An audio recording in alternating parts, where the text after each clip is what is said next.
Hello, I am Michael Davis, and as some of you may already know, I am an alien abductee and have been all of my life. Many people don't like the term abductee. However, to me, being it's happened against my will so many times in my life, it's how I felt about it.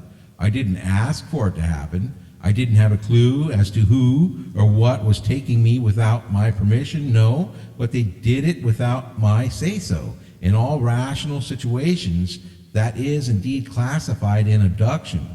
It wasn't until way later in life that I realized these beings were actually watching out for me, which caused me to develop a trusting relationship with them.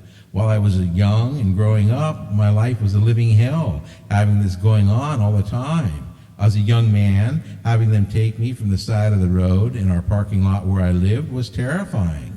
Making me late for work, leaving me with missing time and no rational explanations was mortifying, to say the least. This episode will cover some very sensitive materials, which many may find disturbing, but it has to get out there. Who knows? Maybe someday, when I'm no longer here in this world, this video can serve as emotional support and a guide to answers to any who may experience what I have, not just with aliens, but family and friends. As stated in previous videos and my book, Falling Sky, my alien abduction experiences began at a very young age of 4.5. I didn't have a clue as to what I was seeing or experiencing and was so confused by the aliens in the atrium telling me they were my parents. Of course, like any young child searching for answers, I went to the people who cared the most about me, Dad and Mom. When I told my dad about seeing these little men in the atrium with hoods over their heads, instead of helping me out or trying to explain what was going on with me, he became furious and told me to shut up. He said he never wanted to hear about this sort of stuff again. He told me it was nonsense. It wasn't just Dad either.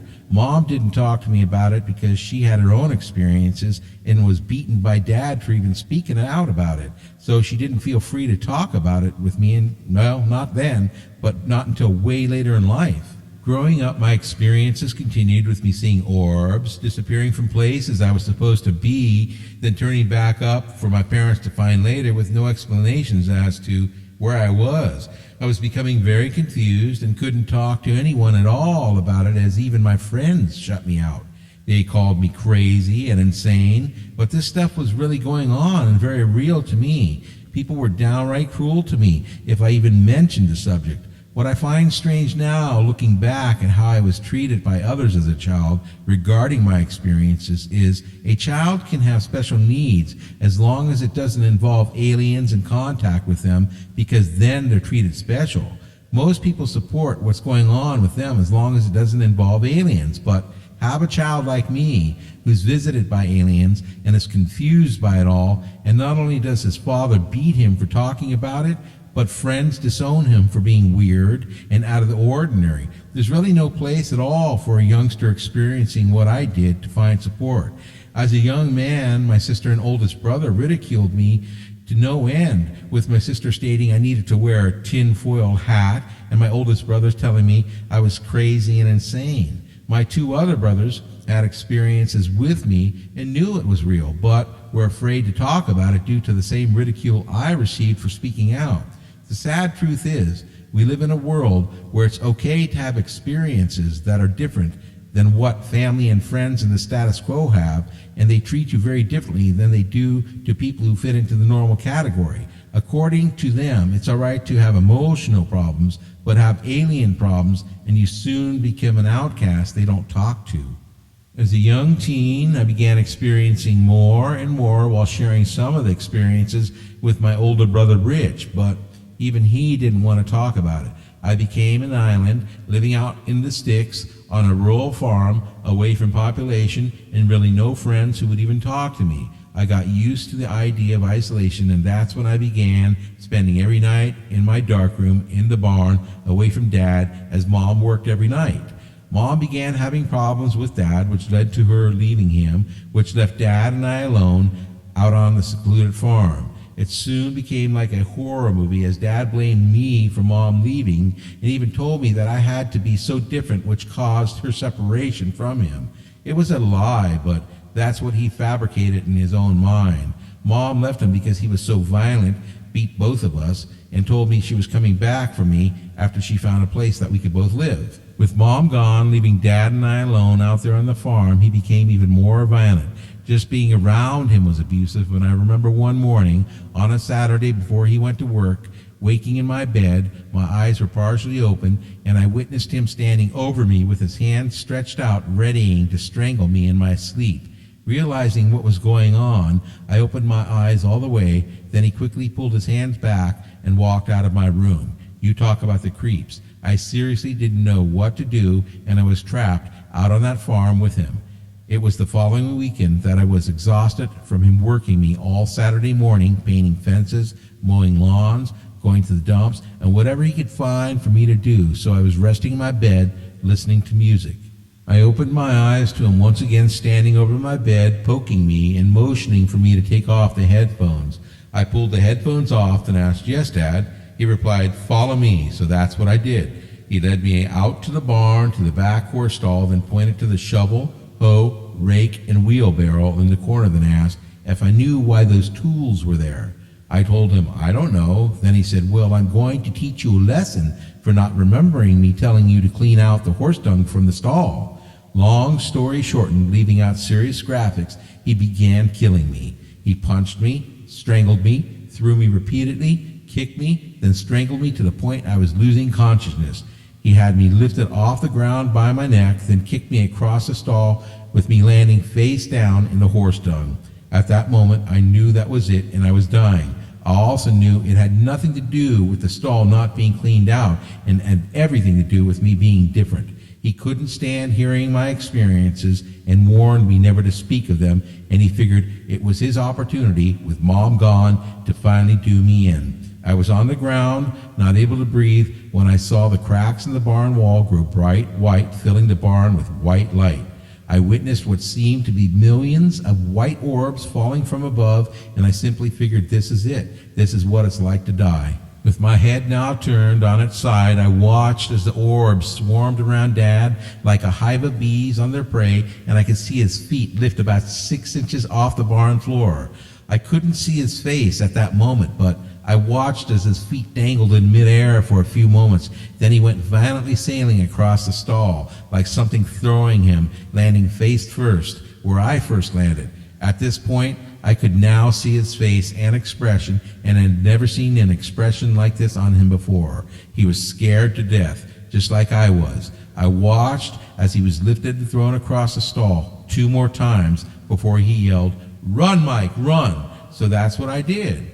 In the bright white light, I ran down the barn hall fast as I could. I reached the first gate under where the orb is in this picture, and the gate swung open on its own, leading me to the barn door, which was opening on its own too. I didn't know what was going on and was scared to death. I'd never seen anything handle my dad this way and didn't know what it was. I ran through the farm parking lot to the house, and I remember the door to the house was already open too. I slammed it shut, then ran to the closet at the end of the hall and hid behind clothes and boxes for what seemed like forever, but was probably only about 20 minutes. I didn't know what was going on in the barn and wondered if he was even still alive. I was terrified by Dad and wondered what was happening. I didn't move in that closet and remained perfectly still. Then finally I heard the front door open and Dad yelling, "Mike!" I didn't make a sound because I was petrified he was going to finish me off. I figured it'd be better if he thought I was gone, not in the house at all, so I remained still. Finally I heard, "Mike, I'm sorry. I should never have done that to you. You don't deserve that treatment. Forgive me."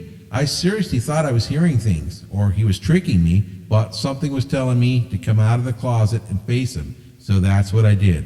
I came out of that closet, walked to the center room where he was, and saw him with such a confused look on his face.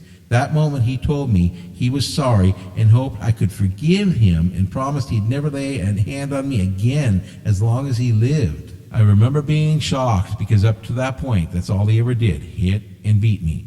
He did keep his promise, and to the day he died, he never did lay another hand on me. Something happened to him in that barn, and there was at least 20 minutes missing time, as that's about how long he was gone. The gate, barn door, and house door opened by someone or something else other than me. The barn grew bright white with light, while millions of white orbs fell from above. Something happened in there, and when I asked him what it was, all he could say is he didn't know. In 1991, he wound up dying from cancer, and I asked him right before he died, what happened that day in the barn to you? I told him I really needed to know, Dad. All he could tell me was, I can't explain it, son, then asked me to please forgive him. I told him I did that a long time ago, Dad. It was like the next day or so that he passed away.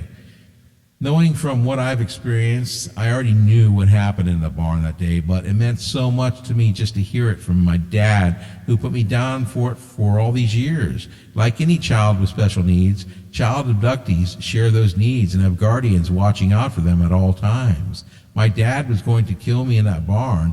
I knew it, and so did my alien guardian, so they stepped in. Dad just didn't understand what was going on when they taught him a lesson about beating children. What I'd like to say right now is to any of you who wish to have alien encounters is be careful what you wish for, as in this world there's a very high price to pay for those experiences. It will change your entire existence and the way others look at and view you as a person and or individual. This world is not a kind place to be an alien abductee, as family and friends will actually turn on you for being one. To all of you who have already experienced what I have, you already know exactly what I'm talking about. In 2013, I was receiving strong messages to return to that barn, and it was as if I had to be there. My wife, my daughter, my grandson, my step-granddaughter, and I returned there for me to gather images for this episode and others. With my family waiting in the car, I went into the barn to take my pre-planned pictures. I took a picture of the stall where my dad tried to kill me, and the green wheelbarrow is still there 40 years later, the same one that was there in the corner to the furthermost left. I also took a picture down the hallway on the back side of my old darkroom, and if you'll notice, the yellow tag board on the right wall is from my 6th grade science project on our solar system and space, which was written about in the newspaper. Here's a copy of that article regarding the upcoming school science fair. I am on the far right, and you can see my science project on space and the solar system. There is a solar system poster lying on the table in front of the yellow tag board in the article. In my picture taken in the barn, the solar system poster has been partially ripped off the wall above the yellow tag board. It amazed me that it was still there at all after 40 years. Also notice the orange orb above the gate to the left that opened automatically when I was running from that barn. Also notice the gray alien face peeking around the corner on the right of that gate as the camera flashed and caught it. Now notice the camera properties for this image along with the other 9 images, and you'll see that it has a modified date and time 1 second before a created date and time, which is impossible according to the Canon Corporation. They tell me you can't modify an image before it's created.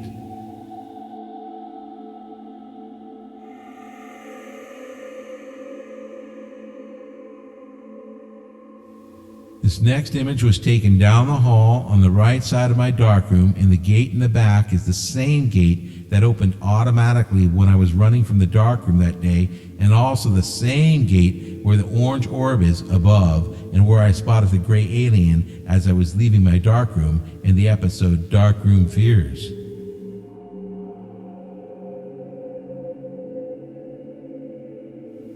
This image was taken of the door to my darkroom, which was an old tack room inside of this barn. I first shared the image of me on the right-hand side of this door with the alien right below me in another episode. It was after that episode that I noticed something else in this image. What I didn't notice before was an image to the left in the wood of my dad along with aliens behind him. I am in the image to the right with the alien from the atrium in front of me. The question my dad couldn't answer was being answered to me right here. It was just as I always thought, and they chose 40 years later to reveal this to me. The being in front of me is in a protective stance, while the beings behind my father are representation of them lifting him and throwing him. The expression in his eyes on the wood was just like it was when I saw him being lifted and thrown by the aliens protecting me from him murdering me. He was scared to death back then, and these beings recorded that expression of fear in this portrait. These beings are communicating with me this way and letting me know what happened that day and why my dad stopped beating me. The other image I'd like to refer back to is the one of the stall where my dad did the deed of attempting to kill me. Notice all the orbs in the stall in this picture. It's not only a representation of the orbs that surrounded my dad like a swarm of bees that day, lifting and throwing him when the barn turned bright white with light, but also has a double meaning. I want to point out, once again, the image of the orange orb down the hall with the alien peeking around the corner.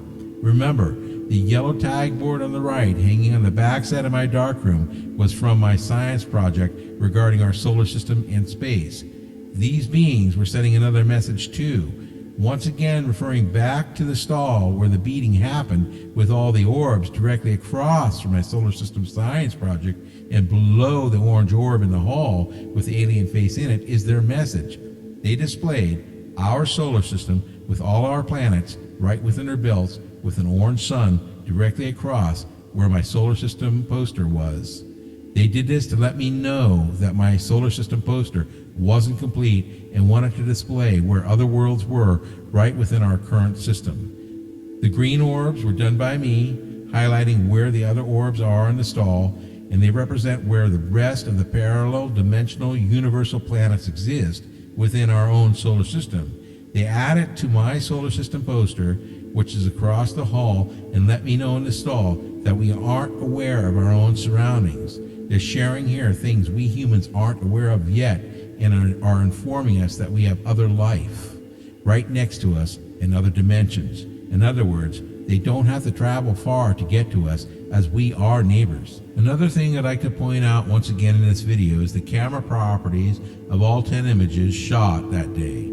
Each image was modified 1 second before it was created in this camera, which is impossible according to the Canon Corporation. That means there are 10 seconds unaccounted for according to the image properties, and I'm told by my family in the car timing me I was in that barn for 5 minutes. All of the images were shot in 1 minute 23 seconds, adding 10 seconds into the barn, then 10 seconds back out to the car comes to 1 minute 43 seconds total to gather all 10 images and return back to the car, not 5 minutes like the family told me I was in there for.